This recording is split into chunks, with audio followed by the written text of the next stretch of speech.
Time now for the Velshane Rule Tax Cut Tracker. Why? Because the wealthiest taxpayers in America could soon get another tax break. What? The Treasury is considering a change to capital gains tax. That would result in a $100 billion tax cut for them, according to the New York Times and the Wall Street Journal.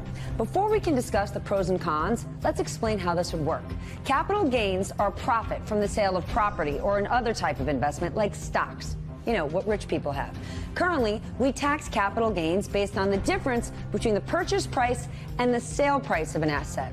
The sale price is called cost, and current rules allow for investors to recoup that sales price, the cost.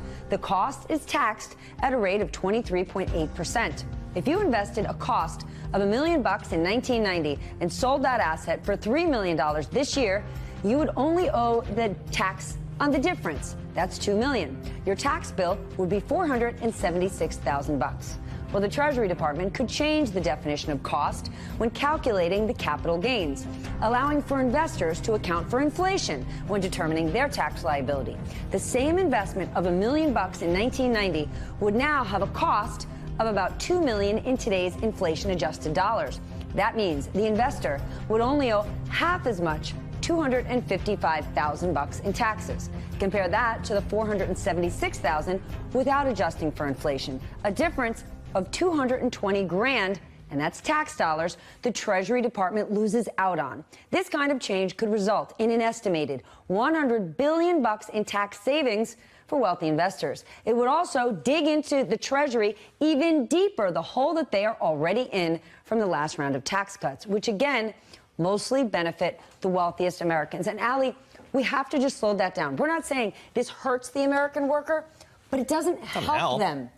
And it might hurt them, because if you reduce tax revenues, then everybody comes out and says, we got to cut this, and we got to cut welfare, and we got to cut social services. So it in fact could help, but it could hurt them. But it's broadening the gap that we're trying to narrow, right, between the rich and the poor. The president rails against trade deficits, and he basically ignores budget deficits. I mentioned he doesn't seem to care. The Treasury Department is in a hole because the tax cuts from 2017 are still not paid for. There's this Republican idea that if you cut taxes, it's going to spur growth. Even if it spurs some growth, not enough. The corporate tax cuts thus far have not trickled down to the American worker. In large part, they've resulted in stock buybacks. Who does that serve? The shareholder. Who does capital gains adjustment serve? The shareholder, not the American But worker. our entire tax system is based around preserving money for the wealthy, right?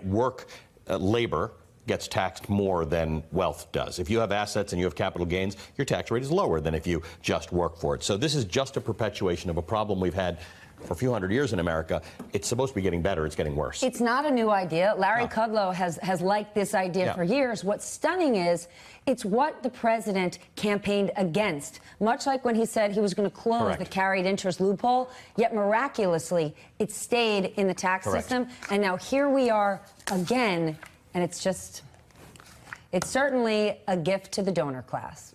Hey, MSNBC fans, thanks for checking out our YouTube channel. Subscribe by clicking on that button down there and click on any of the videos here to watch the latest interviews and highlights. You can get more MSNBC for free every day with our newsletters. Just visit msnbc.com/newsletters to sign up now.